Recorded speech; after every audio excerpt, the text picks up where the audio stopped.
예수님께서 십자가에 못 박혔을 때 십자가에서 7가지 말씀하셨습니다. 그래서 이것을 우리가 가상칠언이다 이렇게 말씀하고 있는데 이번 주와는 그 말씀을 쭉 같이 나누면서 주님이 가신 길을 함께 걷는 마음으로 우리가 7가지 말씀을 나누겠습니다. 제일 먼저 하신 말씀이 오늘 저에서 나오는데 제1원에 아버지여 저희를 사하여 주옵소서 첫 번째 말씀이고, 두 번째 말씀은 내가 진실로 너에게 이르노니 오늘 내가 나와 함께 낙원에 있을 것이다 하는 말씀이고, 제 세 번째 말씀은 여자의 보소서 아들입니다 하시면서 어머니에게 하셨던 말씀이요. 또 네 번째 말씀은 엘리라마 사박다니 하시면서 소리쳐 외쳤던 말씀이죠. 다섯 번째 말씀은 내가 목마르다. 여섯 번째 말씀은 다 이루었다. 마지막 말씀은 내 영혼을 아버지 손에 부탁합니다 하는 7가지 말씀으로 예수님이 말씀하셨습니다. 오늘 제일 먼저 첫 번째 말씀이 오늘 본문의 말씀처럼 아버지여 저희를 사하여 주옵소서, 자기가 하는 일이 무엇인지 알지 못합니다는 첫 번째 말씀을 오늘 나누게 될 텐데, 오늘 과연 이것은 무슨 의미가 있는가? 예수님께서 하셨던 그 말씀은 여러분과 저에게 현실적으로 이게 무슨 의미를 주고 있는가를 한번 보겠습니다. 오늘 아버지여 저희를 사하여 주십시오 하는 이 말씀 속에는 인간의 모든 죄를 용서할 수 있는 권한이 예수님께 있다고 하는 이야기입니다. 결국 속죄권이죠. 인간의 모든 죄를 용서할 수 있는 권한이 예수님께 있다. 그래서 속죄권입니다. 누가복음 7장에 보면은 예수님께서 한 바리새인 집에 들어갔을 때 한 여인이 와서 향유옥합을 깨뜨려 예수님께 붓습니다. 그때 그 예수님께서 말씀하시기를 그 여인의 죄를 용서하시면서 그래 너 죄사함 받았다 말한 것처럼 죄사함은 아무나 할 수 있는 것이 아니라 우리 주님이 성경에 보면 몇 군데서 말씀하십니다. 죄 많은 여인에게 말씀하기를 내가 죄사함 받았다 편안히 가라 이렇게 말씀하시고 있고, 또 마태복음 9장 2절에 보니까 가버나움에서 중풍병자의 죄를 고치시면서 중풍병자에게 말씀하시기를 내가 죄사함을 받았느니라 이렇게 말합니다. 이 얘기는 결국 이 모든 네가 아픈 이유가 뭐냐, 내가 지금 병든 이유가 뭐냐면 바로 죄 문제다 하면서 먼저 병을 고치시기 전에 내가 죄사함 받았다 이렇게 말씀하십니다. 요한복음 5장에도 마찬가지로 38년 된 병자를 고치실 때도 예수께서 그 성전에서 그 사람을 만나서 말씀하시기를 보라 내가 나았으니 더 심한 것이 생기지 않도록 다시는 죄를 범하지 말라 해서 네가 죄를 다시 범하면 그 병 다시 또 생긴다. 내가 지금 네 병을 고쳐주지만 그러나 내가 다시 죄를 범하면 다시 그 병이 생길 거야 하면서 그 말씀으로 오늘 이렇게 말씀하십니다. 결국 인간의 모든 죄를 속죄할 수 있는 권한이 예수님께 있다는 이야기죠. 그 예수님은 오늘도 십자가의 보혈로 여러분과 저의 죄도 용서해 주셨습니다. 마태복음 26장에 보니까 그것은 죄사함을 얻게 하려고 흘리는 나의 피다 하시면서 말하면서 언약의 피라고 말씀하시면서 오늘 예수 그리스도의 십자가의 보혈로 여러분과 죄도 역시 용서하신다고 말씀하고 있습니다. 결국 이 얘기는 이 땅에 속죄할 수 있는 권한은 오직 예수님밖에 없다는 것이지요. 두 번째로 본문에 보니까 예수님께서는 원수의 죄들까지도 용서하셨습니다. 오늘 본문의 말씀처럼 자기를 십자가에 못 박았던 사람들, 그들의 죄를 용서하시면서 저희의 죄를 사하여 주옵소서. 또는 저들이 지금 자기가 하는 일이 뭔지 모릅니다. 지금 군중심리에 의해서 지금 소리를 지르고 있고 군중심리에서 지금 저들이 못을 받고 있지만 저들이 하는 짓이 뭔지 모릅니다. 이렇게 말씀하셨습니다. 결국 자기를 십자가에 못 박은 사람들을 용서해달라는 이야기죠. 본디오 빌라도에 의해서 불의한 재판을 받게 됩니다. 어제도 잠깐 설교했습니다만 그러나 그도 예수님이 주였다는 것을 본인도 알고 있었고 또 그의 부인을 통해서 또 특별히 부탁도 받았습니다. 그러나 그는 군중들의 소리에 의해서 결국에는 그 예수를 십자가에 내주라고 말하고 있죠. 사람들이 예수님을 욕합니다. 벌써 핍박합니다. 때립니다. 십자가에 못 박습니다. 그러면서도 자기가 지금 하고 있는 것이 무엇인지를 알지 못하고 있다는 이야기입니다. 예수님은 십자가에 못 박는 그들을 용서해 주셨습니다. 또 예수님은 그들만 아니라 가장 가까이서 예수님과 더불어 함께 있었던 제자들, 예수를 팔기도 하고 모른다고 부인도 하고 다 도망가 버렸던 베드로와 그리고 다른 제자들 모두를 결국 배신을 용서해 주셨습니다. 베드로는 예수를 부인했습니다. 배신자였죠. 괘씸했습니다. 용서할 수 없음에도 불구하고 주님은 용서해 주셨습니다. 예수님이 오시기 전에 이미 700년 전에 이사야는 그 말씀을 통해서 이사야서 53장에서 어제 본문과 동일하게 예수님께서 당하실 고난을 말씀하면서 그 모든 고난을 통해서 우리가 나음을 받았고 그 고난을 통해서 우리가 씻김을 받는다고 말씀하고 있습니다. 결국 예수님은 오늘 모든 속죄권이 그분에게 있다는 것이고, 두 번째는 예수님이 직접 가장 그를 힘들게 했던 원수들의 죄까지도 용서해 주셨습니다. 그 주님은 여러분과 저에게 그러면 우리에게 뭐라고 오늘 말씀하고 있는가?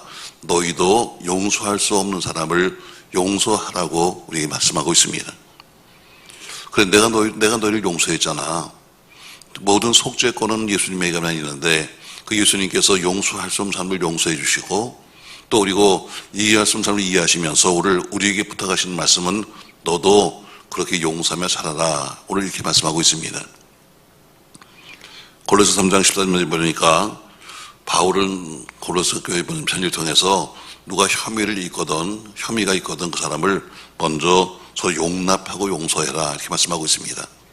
어떤 혐의가 있든지 그들에게 서로 용납해 주라고 말씀하는 것처럼 바로 주님이 너를 용서한 것처럼 너도 용서하고 살아라 이렇게 말씀하고 있습니다. 또 주기도문을 통해서 우리가 늘 배우고 있죠. 우리가 우리의 죄를 사해 준 것 같이 우리 죄를 사해 주시며 한 것처럼 우리가 주님께로 용서받은 것처럼 우리도 그렇게 남을 용서하며 살 수 있게 해달라고 우리도 기도하고 있잖아요. 마태복음 18장에 보니까요, 베드로가 묻습니다. 예수님, 도대체 형제들이 내게 죄를 범하면 내가 몇 번 용서하면 좋습니까? 하면서 7번 하면 됩니까? 7번 완전 좋습니다. 그랬더니 주님 말씀하시기를 아니다. 7번뿐만 아니라 70번씩 7번이라도 다시 말해 용서가 될 때까지 해서 용서하라 이렇게 말합니다.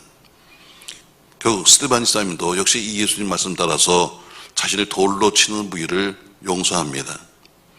무릎을 꿇고 크게 그가 마지막 죽으면서 했던 말씀은 이 죄를 저들에게 돌리지 마십시오 하면서 이 말을 하고 잤다 이렇게 말씀하고 있습니다. 고린도 교회 성도들이 서로 용서하지 못했습니다. 그래서 피차에 고소하고 피차에 교회를 소란케 하면서 세상 법정까지 나갔습니다. 바울은 이런 행위를 가리켜서 말하기를 불의한 행위다 이렇게 말씀하고 있습니다.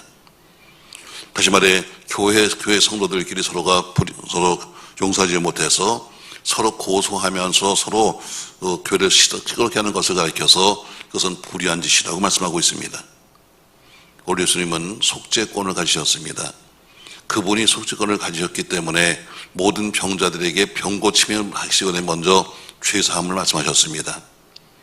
또한 그리고 그분이 예수님께서 직접 용서할 수 없는 자기를 십자가에 못 박는 사람들, 배신한 사람들을 직접 용서해 주셨습니다. 그리고 우리에게 말씀하시기를 너희도 이제 2주간에 그래 내가 제일 먼저 한 말처럼 너도 용서할 수 없는 그 사람을 용서하고 살라고 여러분과 제게 오늘도 말씀하고 계신 것이죠. 기독교는 용서의 종교입니다. 고난주간을 맞이해서 여러분과 제가 피차에 용서할 수 없는 사람까지도 용서하는 그런 은혜가 있길 주의 이름으로 축복합니다. 절대 용서할 수 없는 사람 많죠. 얼굴만 떠올라도 기분 나쁘고 이름만 들어도 짓들린 사람들도 있을 겁니다. 그러나 오늘 주님이 속죄권을 가지고 용서하셨고 그분도 자기를 찌르는 자들을 용서하시는 것처럼 여러분과 제게 오늘도 그래 너에게 용서할 수 없는 그 사람, 내 가슴을 그렇게 아프게 했던 그 사람, 너로 하여금 울게 만든 그 사람, 너로 하여금 지금까지 이렇게 여기까지 오게 만든 그 장본인을 네가 용서해라. 오늘 이렇게 첫 번째 말씀을 하고 계신 겁니다.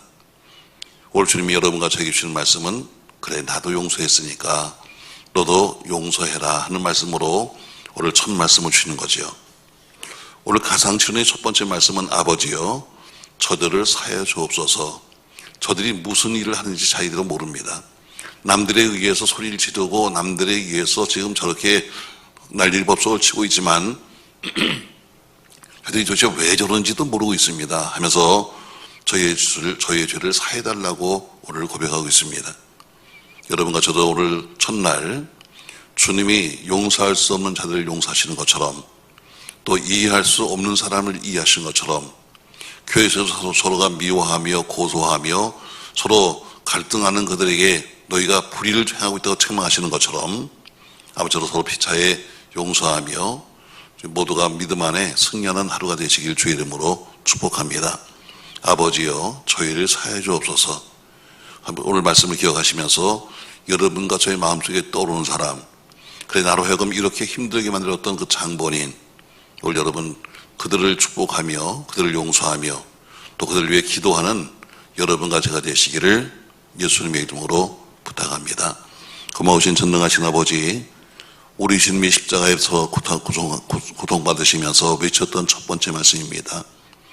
자기를 십자가에 못 박는 그들을 바라보시면서 아버지여 저희를 사해달라고 말했던 것처럼 바로 속죄권이 주님께 있고 그분께서 용서할 수 없는 사람들을 용서하셨습니다.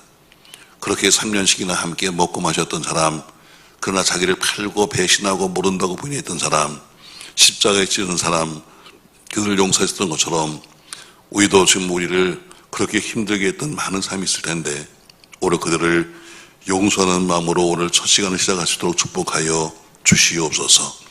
주님이 가신 길을 걷는 마음으로 우리 또한 오늘도 아버지여 저들을 사해달라고 기도하며 용서할 수 없는 그들을 용서하며 우리 마음속에 참된 주님이신 평안이 있도록 축복하여 주시옵소서. 오늘도 첫날 시작하면서 첫 번째 말씀 나오셨습니다. 그래서 듣는 말씀을 통해서 말씀 속에 숨어있는 주님이 원하시는 것이 무엇인가를 깨달으며 우리 또한 주님 가시기를 함께 걷는 오늘 하루가 되도록 축복하여 주시옵소서. 예수님의 이름으로 기도합니다. 아멘.